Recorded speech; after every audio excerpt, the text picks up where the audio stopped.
I have a graveyard in my mind of all the people I intended to become but never did. The musician I was going to be before I convinced myself I wasn't talented enough. The entrepreneur I was going to be before I let fear win. The version of me that was present with my kids instead of distracted by work. They're all there, these ghost selves. And sometimes I visit them and wonder what my life would look like if I'd actually become them. And I know you have your own graveyard, your own collection of intended selves you abandoned. And every day you're making a choice. Are you going to visit that graveyard and add another ghost? Or are you going to resurrect one? Because I'm going to tell you something. It's not too late. Those selves aren't dead. They're just waiting for you to stop betraying them. Here's what nobody tells you about becoming who you want to be. The problem isn't that you don't know what to do. You've read the books. You've watched the videos. You know the steps. The problem is that there's a war happening inside you that you can't see.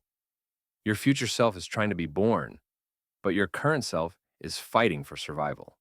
And every single day, that war is being waged in 1,000 tiny decisions. The alarm goes off and future you wants to get up. Current you hits snooze. You sit down to work on your dream and future you is ready. Current you open social media instead. It's not laziness. It's not lack of discipline. It's that you're trying to become someone while the version of you that exists right now is terrified of dying. And until you understand this invisible civil war, you'll keep losing battles you didn't even know you were fighting. So why haven't you become who you want to be? Let me show you what's really happening in that war. And more importantly, how to end it. First, I need you to understand something about how your brain works. You think you're one person, one unified self, but you're not. You're a collection of selves. There's the self you are right now, the self you were yesterday, the self you were 5 years ago, and the self you want to be tomorrow. And all of these selves have different agendas, different fears, different investments in your life, staying exactly as it is or changing completely. And here's where it gets complicated. Your current self, the one living your life right now, has built an entire ecosystem around who they are. Your routines, your relationships, your habits, your beliefs about yourself, your reputation, the way people see you, the way you see yourself. And all of that is invested in you staying the same. Let me tell you about a moment I had about 15 years ago. I was sitting in my car outside my house, and I couldn't make myself go inside. Not because something was wrong inside, but because I realized that the person who was going to walk through that door wasn't the person I wanted to be anymore. I had become someone I didn't respect, someone who worked all the time and called it providing, someone who was physically present but emotionally absent, someone who had dreams but kept postponing them until some mythical later that never came. And sitting in that car, I had this devastating realization. I had intended to be so many other people: the present father, the creative artist, the man who took risks and lived fully. But I had abandoned every single one of them. I had a graveyard full of selves I'd killed off one small compromise at a time. And the worst part? I couldn't blame anyone else. I had made every choice, me. Every morning I chose work over presence. Every evening I chose numbing over creating. Every weekend I chose safe over alive. And those choices had compounded into a life I didn't want, lived by a person I didn't want to be. And I knew in that moment that if I didn't change something fundamental, I'd spend the rest of my life as a ghost myself, living but not alive, breathing but suffocating, successful on paper but hollow inside. So I made a decision. I was going to resurrect one of those selves. I was going to become the person I'd abandoned. But here's what I didn't understand then, that I understand now. I couldn't just decide to be different and expect it to stick, because my current self had too much invested in staying the same. My identity was wrapped up in being the workaholic provider. My relationships were built around that version of me. My self-concept, the story I told myself about who I was, it all depended on me staying exactly who I was. And when I tried to change, my entire system rebelled. I'd set an intention to be present with my kids, and then I'd find myself checking email during dinner. I'd plan to take a weekend off, and then I'd convince myself there was something urgent that needed my attention. I'd commit to working on my creative projects, And then I'd suddenly remember 17 other things that had to be done first. And I thought I was weak. I thought I lacked discipline. But I was wrong. I wasn't weak. I was at war with myself. My future self was trying to emerge, and my current self was fighting to survive.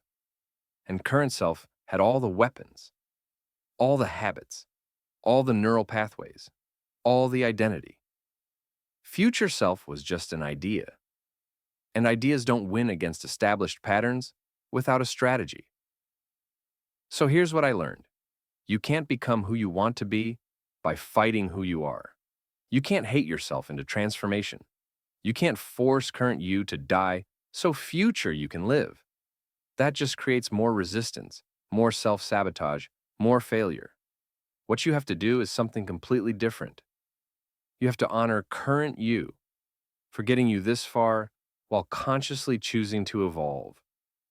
You have to say thank you to the workaholic who provided for your family, and I'm choosing to become someone who provides and is present. Thank you to the person who played it safe and kept you secure, and I'm choosing to become someone who takes calculated risks. It's not replacement, it's evolution.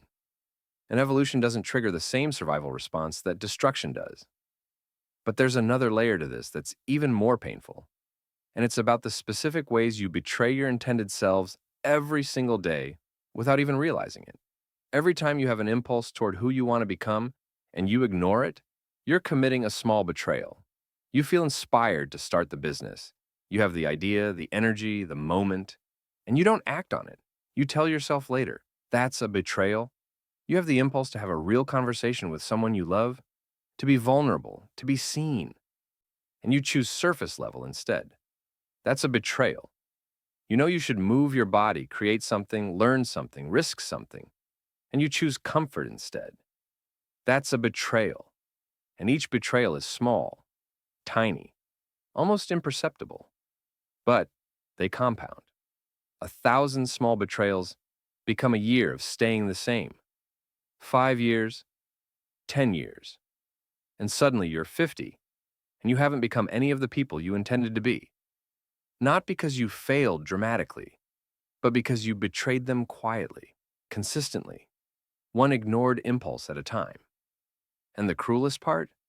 The intended selves don't die. They just haunt you. They show up in your dreams, in your late-night thoughts, in the moments when you're alone and honest, and they ask you the question you don't want to answer. Why did you abandon me? And most people never answer that question. They just keep accumulating ghosts, keep adding to the graveyard, keep betraying the impulses toward growth, because current self is comfortable and future self is uncertain. But here's what I discovered. Those intended selves, they're not actually separate from you. They're not strangers you're trying to become. They're you. They're the fullest expression of who you already are, underneath all the fear and conditioning and compromise. The musician isn't some foreign identity. It's the part of you that needs to create. The present father isn't someone else. It's the part of you that knows what really matters. The risk taker isn't a different person. It's the part of you that's willing to be alive instead of just safe. So becoming who you want to be isn't about acquiring something you don't have. It's about removing everything that's covering up who you already are. It's about stripping away the false selves you built to survive, to please, to fit in, to avoid pain, and revealing the true self that's been buried underneath. And that process, it's terrifying, because those false selves served a purpose. They protected you. They got you love and approval and safety, and removing them feels like stepping into the world naked, vulnerable, undefended. But here's the truth. You're already vulnerable. You're already undefended.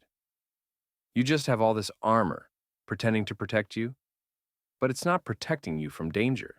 It's protecting you from life, from being fully alive, from being fully yourself.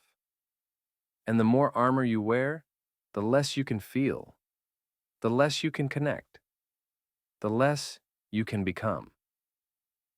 So, the choice isn't between safety and danger, it's between numbness and aliveness.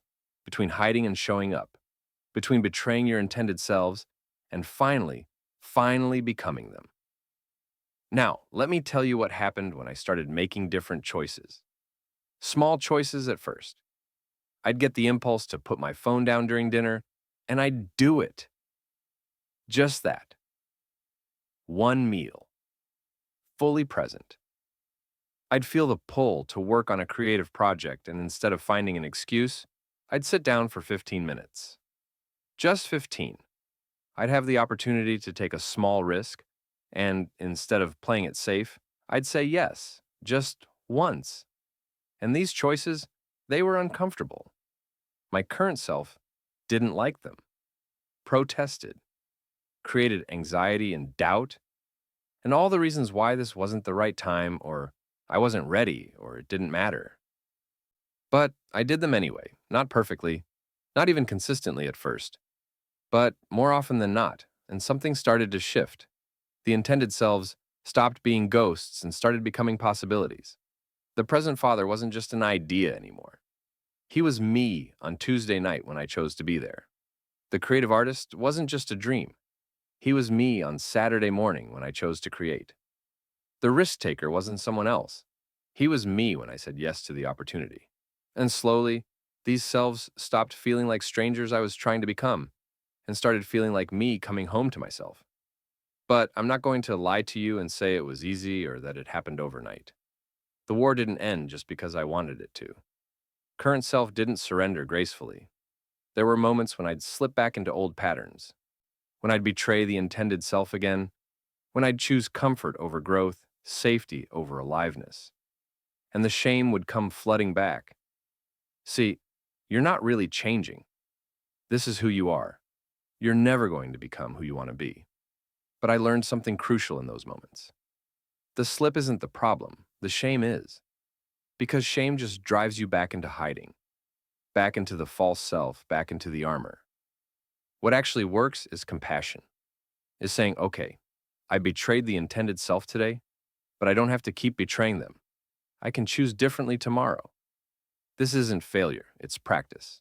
And you don't get good at anything without practice. So here's what I want you to understand. You haven't become who you want to be yet because you've been approaching it all wrong. You've been trying to force transformation through willpower and discipline and self-criticism. And those might get you short-term results, but they don't create lasting change. What creates lasting change is honoring who you are while consciously choosing to evolve. It's catching the impulses toward your intended self and acting on them more often than you ignore them.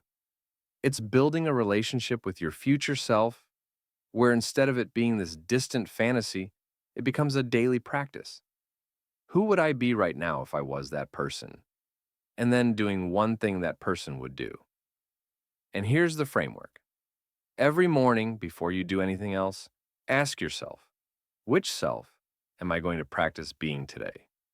Current self or intended self? And then throughout the day, notice the moments when you have an impulse toward your intended self, the impulse to create, to risk, to be present, to be honest, to be alive. And in those moments, act. Even if it's imperfect, even if it's small, even if you're scared, act. Because every action is a vote. You're voting for which self gets to be real. And enough votes, and that self becomes you. And when you betray the impulse, because you will, don't shame yourself.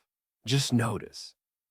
Oh, I felt the pull toward my intended self, and I chose comfort instead. Interesting. What was I afraid of? And then let it go and wait for the next impulse. Because they'll keep coming. Your intended self doesn't give up on you just because you've given up on them before. They're patient, they'll wait. But they need you to start saying yes and do this thing that changed everything for me. Create a practice of visiting your graveyard. Not to wallow in regret, but to ask the intended selves what they need. Sit quietly and picture the person you abandoned.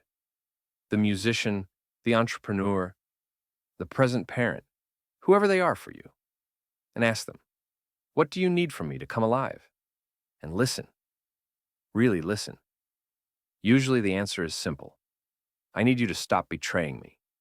I need you to choose me once, just once, to see what happens, and then do it. Choose them once, see what happens, and then do it again. So here's why you haven't become who you want to be. You've been fighting a war with yourself that you can't win through force. You've been betraying your intended selves one small choice at a time while wondering why you're not transforming. You've been waiting to feel ready instead of understanding that you become ready by practicing being the person before you feel like them. But now you see it, and seeing it is the first step to changing it. You haven't become who you want to be yet. And that yet is everything. Because you're not stuck. You're not broken. You're not doomed to stay who you currently are. You're in the middle of becoming. And becoming is messy and uncomfortable and non-linear. But it's possible. The intended selves in your graveyard aren't dead. They're dormant, waiting for you to resurrect them with your choices, waiting for you to stop betraying them with comfort and safety, and later, waiting for you to finally say yes to the impulse toward growth, toward aliveness, toward who you really are underneath all the armor. Every ghost in your graveyard is a possibility that hasn't expired. Every intended self is a version of you that's still available if you're willing to practice being them. And the beautiful thing, you don't have to become them all at once. You don't have to have it figured out. You just have to catch the next impulse and say yes. One impulse, one choice. One vote for intended self over current self. And then do it again tomorrow and the day after. And slowly, imperceptibly at first, you'll notice something. The intended self isn't a ghost anymore. They're not a fantasy. They're becoming you. If this hit you, if you can see your own graveyard and you're ready to stop adding to it, drop a comment and tell me, which intended self are you going to resurrect first? What impulse toward growth are you going to say yes to this week? And if you want more truth about transformation that honors where you are while calling you forward, subscribe. Because you deserve to become who you want to be, not who fear and comfort and small betrayals have made you. I'll see you in the next one. Now go resurrect your intended self.